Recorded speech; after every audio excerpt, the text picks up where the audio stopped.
So, in the second part, I present you some quite recent result, which obtained together with Sasha Grigoryan, Yuri Kondratyev, Andrei Pyatnitsky, and we consider the problem of point-wise estimate for heat kernels of convolution type operator. So we consider very simple operator, without V, without mu. It is just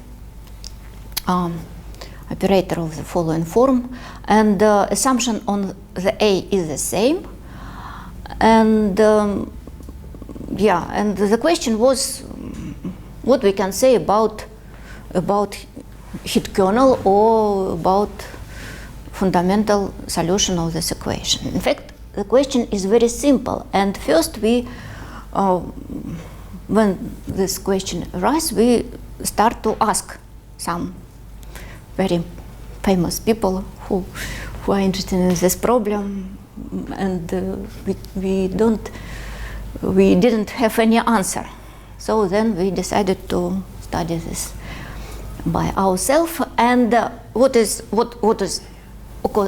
of course almost everybody knows that in some region the result is well known, because this operator, okay, maybe I write it here. This operator describes the evolution of the probability density for the Markov jump process. So if I write O0 and O is O0, then it is known that if L0 is a generator of some Markov process, then, and if at the beginning we have density, the probability distribution, which is given by the function U, non-negative, and okay, this integral equal to 1, then this operator, this evolution describes the evolution of the probability density for the corresponding Markov process. In our case, we consider generator of the jump Markov process. Yeah, it is A U minus U. It is a generator of the jump Markov process, and we are interested, if we reformulate our problem on the language of the theory of probability, then we are interested in the local theorem, because we are interested in the point-wise asymptotics for the function. So we are interested in the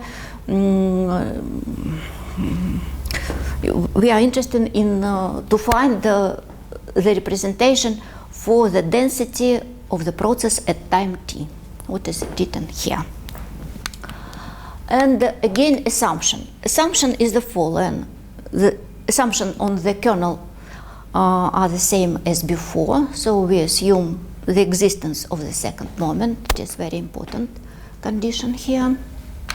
And additionally, we assume for large region that function A has the following good decay at infinity. So actually it decays super exponentially.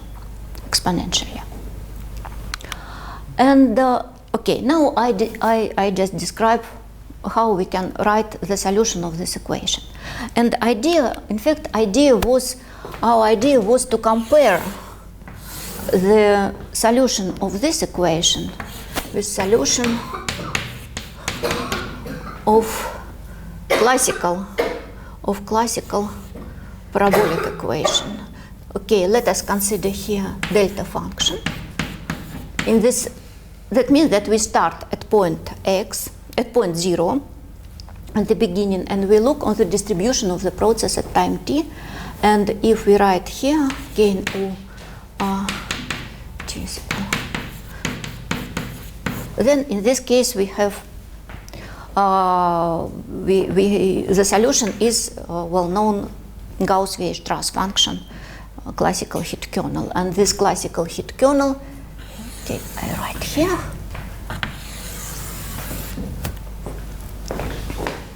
U0, it is I'm sorry, I with constant, yeah, there is, bear right here, U0. Let x will be 0, then I write here in this way. There, yes. D square x minus okay, minus y square, and here is 40. Okay, so we have this Gaussian curve. And what happens if we consider instead of Laplacian, so-called non-local Laplacian in some sense, да? Because we remember that in the Fourier transform, our function behaves like Laplacian only near the 0, and then it goes to -1, and Laplacian goes to infinity.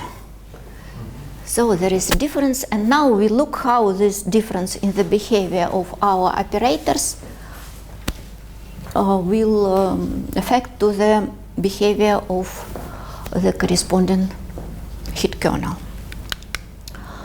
Okay, so now I just explain this formula. Why we have singularity? For probability people it is clear, because if we consider jump of the process, Markov jump process, then there is probability that particles still stay at the same position at the beginning. Why we have this delta function? But on the other hand, it is very simple to calculate this. So we have t, our operator L0, delta function, and we can write here this operator as operator, yeah, minus identity operator, delta x. So we have minus t, and we use decomposition in the series for this operator. So we have 1 plus t a plus tk, okay, maybe I write here, k from 1 to infinity, this convolution, k and delta x. So what we have singular part, delta function, plus minus t. There is part which has, of course, regular structure, because here is convolution starting with the first convolution, and other convolutions are regular function, delta x. So there is function vx, which is regular function. So we obtain delta x plus vxt. And in fact, we are interested in the behavior of this regular part of the heat kernel. And our result is the following. I just described result. The main approach is just the investigation of the behavior of the kth convolution kernel, and what we have. Of course, yeah, there is 4 regions. There is 4 regions when the behavior is different. And these regions has the following scale. First of all, we consider t tends to infinity. Of course, we consider this case when t tends to infinity. And then with respect to x, for the x, we consider the following region. When x has the order t square, then, okay, between t order, okay, there is order t, there is the first region, there is the second region, the third region, maybe I write it. It is region so-called large deviation in x, right? region, and it is greater than t. Sorry? On the x-axis, yeah, right? Yeah, there is x and there is region for x, but yeah, with respect to t. T is large, and we consider some like a sectors, yeah, if we consider x and t. And in the first region, it is well-known result, which is known from probabilistic point of view, and it is easy to obtain using the Fourier transform. For example, there is so-called local limit theorem. It is exactly the same as for the classical heat kernel. So now the influence of this part is crucial, and we have here, okay, the same. А здесь нет цветного мела, да? Ну ладно. Намного мела. А цветной, color check. Color. Ну, не важно. Просто чтобы сравнить.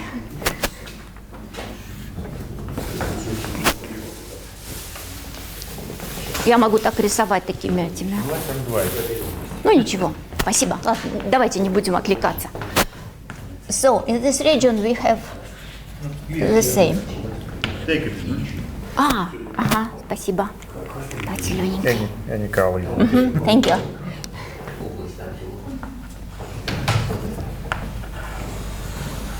So we have in this region we have the same. Okay, in the next region we couldn't this we don't have this exactly this pre-exponential factor, and the asymptotic start to change, but just a little bit, because we only have information that the pre-exponential factor now modify on sub-exponential rate of decay. So we just only can control this O0 of 1, but in logarithmic sense, the asymptotic is still the same as in this radius. There is so-called moderate deviation, region of moderate deviation. So, okay, let it be almost the same. The next region is so-called region of large deviations. And in fact, our result, it is not a result of large deviation theory, because usually people in the probability theory can estimate the probability to obtain in some domain which is proportional to t. But we are interested in the local behavior. So in some sense, our result is about local large deviation asymptotics. And what we obtain now, that our function vxt has the following form: phi rt 1, and behavior of this function is the following. If so, what is r? X has the form rt. Okay, 1 plus small t. T is tends to infinity, and we consider x inside of some cone, yeah, inside of some cone, proportional to r. So if r is small, then function phi is proportional is r square.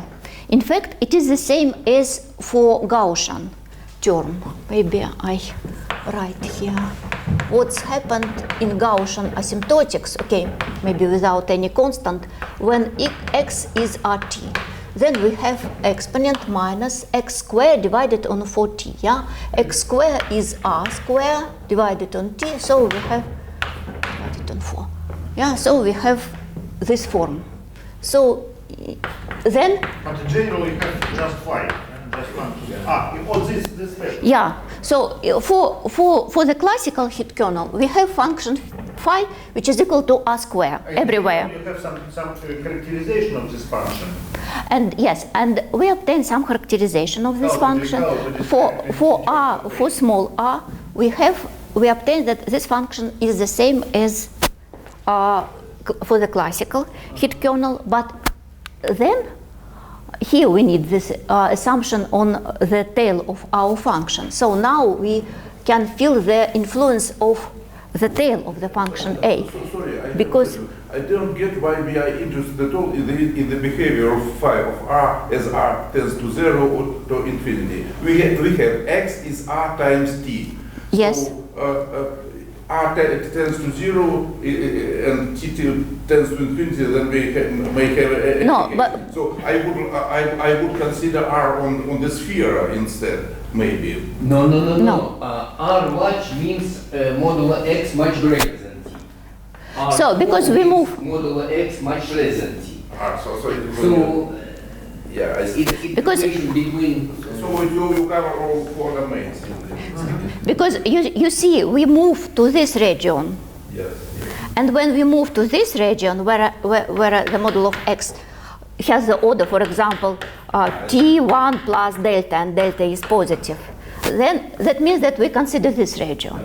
When I is... Is it possible to describe phi in terms of A in some Yes. form? Huh? yeah, what is written here? Yes. What is written here? Okay. No, the explicit formula. We do have explicit formula. But Yes. Yeah. It's complicated. No, It's this... just a formula, but not Yes. the equation. It's just a solution of some equation. Solution of some equation. You prove that it has a solution. This solution is convex and so on. And you use Legendre transform of this solution and you obtain phi, something like Yeah, this. yeah. And everything is written What is explicitly. this equation for this solution? What is Okay, just idea, an idea. Maybe you can write it down. Okay, then I don't remember now, but I should, because it is in our, yes, I don't have this paper. Okay, maybe later we discuss, if you are really interested, because, yeah, it is just very... Fourth region. Fourth region, when x is much more greater than t. Yes. For example, x has the order t 1 plus delta, where And delta... in this case, we have. Sorry, now I'm in this. Oh, Now I'm here, still here. Okay, yeah. Okay, there is my dog. Okay, and when so now I describe the behavior of function phi as function of this parameter r. So the behavior of this function phi depends on the tail of the function a, of the kernel, yeah, for our non-local problem.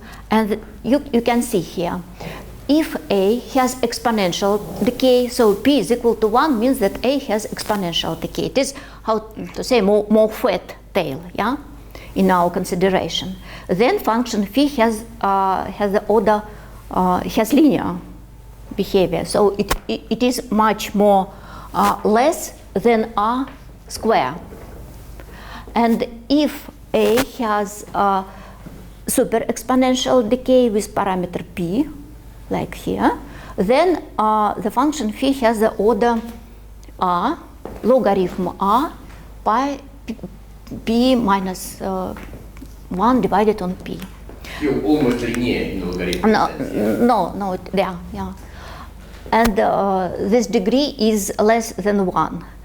And the largest growth for the function phi in the case when a has a finite support. So a is more localized. The situation when it is very localized, and there is maximum growth when r tends to infinity, and it is r logarithm r. So you can compare r square and r logarithm r. So what we see that starting on the region when x is proportional to t, we could observe the difference in the behavior of the heat kernel, because now it looks more fat, how to say, more heavy, yeah? Because here we have decay like exponent minus r squared t, and here minus r logarithm r t. Of course, it is it is very small, yeah? But nevertheless, we start to find the difference. And in the last region, in fact, this behavior still the same as when R is large. And now we can write it in the following way. Again, if A has bound from below by the same with the same exponent, then we also can obtain the estimate from below. So it is, in fact, there is asymptotics, but of course with different constants, exponential with different constants. So this behavior still more fat than behavior for the classical heat kernels. So there is results, and yeah, there is some summary, some conclusions about these results. And could you possibly show the preceding estimates once more? I mean, the preceding page, yeah. When x is much more greater than t, or No, the preceding page. Yeah. This one. I mean, yeah. I mean that the last estimate is essentially the same as the estimate in case 2. It probably seems so, because if x is much larger than t, then the logarithm of t gives only O small of 1 to. Yes, please, next page, yes. Next page. you mean this one? Yeah, exactly. Yeah, you are right. So yeah, Same thing, yeah. Same thing, Yeah. yeah. So in just extra large is the same as in Yeah. large for large L. then we have some continuous changes from one region to another region. It is just quite harmonic. Yeah, thank you. Yeah. So there is our results about heat kernel, and now I think that now I stop the review of known results. Of course, we have also some results about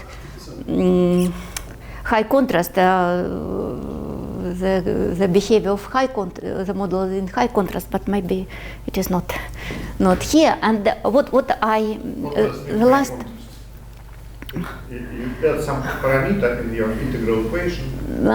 Yes. It's There for is homogenization. there is homogenization when we have non-local operator in high contrast media. It's another story. But it is another story. Yeah, maybe we discuss if it is interesting. It is also interesting to discuss with you personally. The case when you divide x minus y by small y. Yeah. Now I formulate model for homogenization problem. So in fact, I explain what we will do on our next lectures.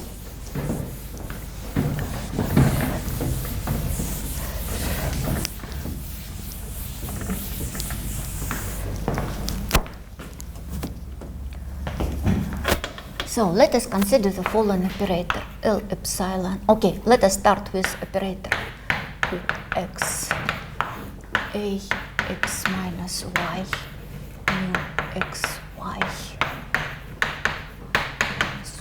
x dy. And we will consider this operator in L2. And maybe in C0. But we start with this setting, and we assume that A is a function from L1 and L2 log. Here it is enough. We assume for the first lecture then it is symmetric function, and okay, non-negative, and again function dx normalized by 1, and this function has the second moment. So this integral is bounded. It is crucial point, crucial estimate for us. And then we consider operator L epsilon. So we make change x to epsilon x, t to epsilon square t as usual, and after that we consider operator L epsilon, u epsilon, yeah.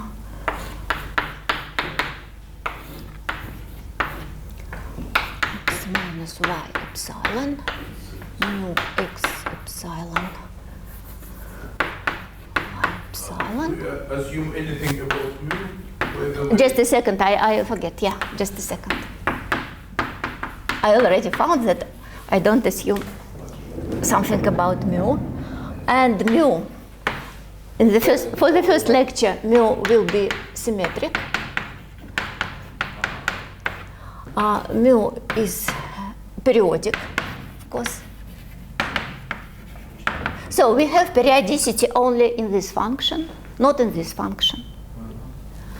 And mu is uniformly.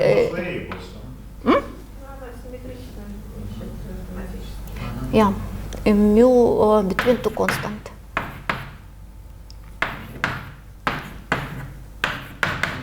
Yeah. And the proper power of epsilon in front of the integral. Yeah, just a second. Yeah, sure. Sure. And there is another story. What is epsilon? Yeah, there is 1 divided on epsilon d plus 2. There is this scaling parameter. Over all the axes, yeah, right? All the space. All the space, yeah. D. Yeah, and in fact, we will consider the case when mu is. So, because we'd like to consider not symmetric, but yeah, it is symmetric in fact. Symmetrizable function of the following form. Yeah, and symmetrizable function. Yeah. So now L and mu function, which also this content. Is lambda No, lambda is not equal to mu, but it is symmetrizable. How is it symmetrical? No, two cases. Either symmetric Either symmetric or of this form. Yeah, and I will tell about this situation.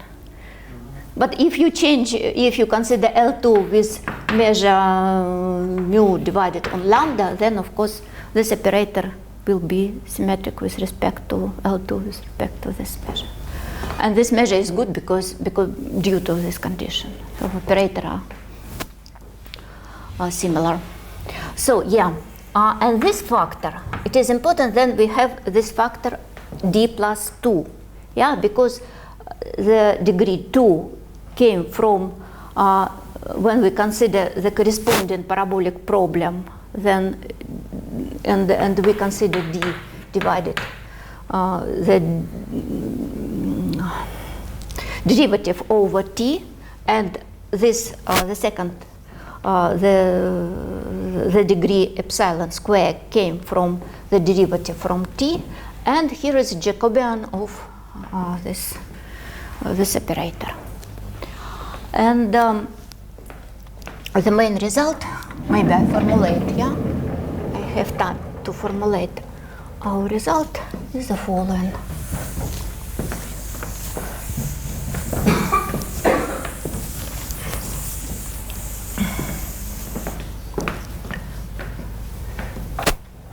So the result is the following, that there exists some positive definite matrix. So there exists a local operator. So L0 U